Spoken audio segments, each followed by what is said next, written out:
Eh, papayag po ba yung prosecution, mga kababayan, nang hindi nila hahadlangan yun? Eh, syempre hindi. O, Since March, while awaiting trial, prosecutors urged the International Criminal Court to reject the request of ex-Philippine President Rodrigo Duterte for his interim release.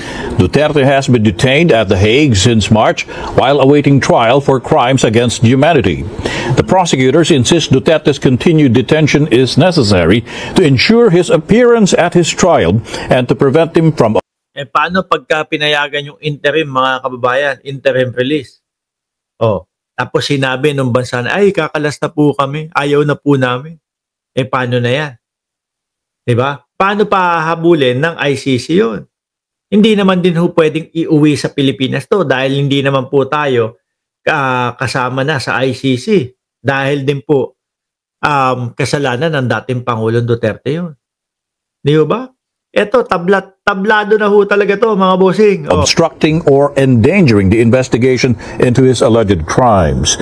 They argue that releasing Duterte could give him an opportunity to intimidate or threaten witnesses through his associates or... Isa pa yun. Tsaka ito ho, mga kababayan. Ang sinasabi po ng prosecution, nakakatakot pag nakalaya yan. Yung mga witness, etc., baka pagbantaan ng buhay, baka kung ano-ano ang mga sabihin, baka takutin. Pero inyo, kung marinig nyo ho ang ating vice-presidente, nung nagagalit po, ano ang sabi ng vice-presidente? Mayroon na siyang kinausap para patayin si Bongbong Marcos, Lisa Araneta Marcos, at si Martin Romualdez na House Speaker ho, mga kababayan. Presidente yon, asawa ng presidente, House Speaker. Hindi po mga basta-bastang tao yon. Pero ang pagbabanta ng vice-presidente, ganun-ganun na lang ho. Paano pa ho yan? Yung mga witness, ano naman po ang laban yan sa vice-presidente? Kaya po, yun ang nakikita ko. Isa sa dahilan na posibleng hindi mapalabas o mapauwi ang dating Pangulong Duterte dahil din po diyan sa mga sinabi ni Inday Sara Duterte na mga pagbabantaho. Family members. They cited the strong police and military connections of his daughter, Vice President Sara Duterte. Di ho ba, mga kababayan? Madami silang galamay ho. Kaya ako naniniwala ho, hindi ho papayagan itong interim release ho, mga bossing. Ngayon naman, si dating Pangulong Duterte, naalala nyo yung sinabi ni Ellen Tordesillas kay Bato de la Rosa. Ayan. Ano po? Mayo 18. Ayan May 18, nung itinala po ni Ellen Tordesillas, commentary. According to sources knowledgeable with ICC proceedings, the warrant of arrest for De La Rosa may be served on October. Ayan. Oktubre. Base po sa kanilang pag-aaral ng pagkakasunod-sunod ng galaw ng ICC, October. Baka po kaya nasasabi ni Bato de la Rosa na meron pong kumukumbinse doon sa mga kapulisan.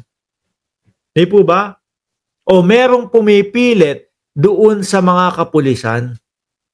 Yun yung sabi ni Bato. Pinipilit yung mga kapulisan na pumirma o magtestigo laban sa akin.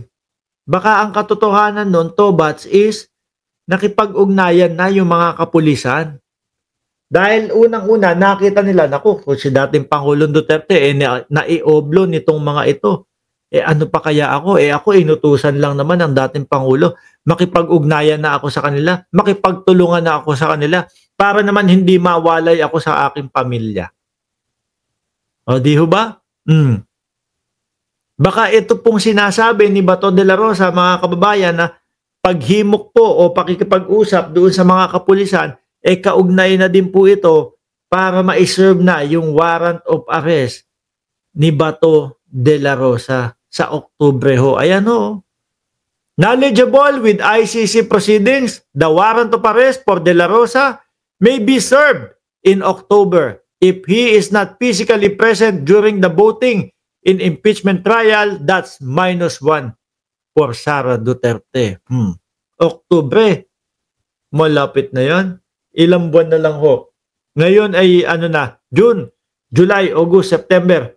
4 na buwan, Bato de la Rosa. Nako po. Pag narinig ni Bato de la Rosa to, baka hindi na naman makatulog yan, mga kababayan. Kung ano-ano na naman po ang iisipin yan, mga bossing, mai-stress. Di bale, nandyan naman daw si Cheese Escudero. Diba? Handang tulungan si Bato de la Rosa hanggang sa legal na pamamaraan po, mga bossing. Mapapasabi na naman si Bato de la Rosa ng, "Come on, Mr. Trillanes, Mick Madi." Si Senadora Leila de Lima ay dating senadora na ngayon po ay kongresista Leila de Lima, mga bossing, ano sabi diyan kay Robin? Naku, walang effect yung sinasabi ni Robin. Dahil nakapag-adjourn na ang 19th Congress. Yan na maghain ng Senate resolution para pabalikin siya sa Pinas. Kaya lang, hindi ito tinanggap ng Senate Bills and Index Section dahil nakapag-adjourn na ang 19th Congress.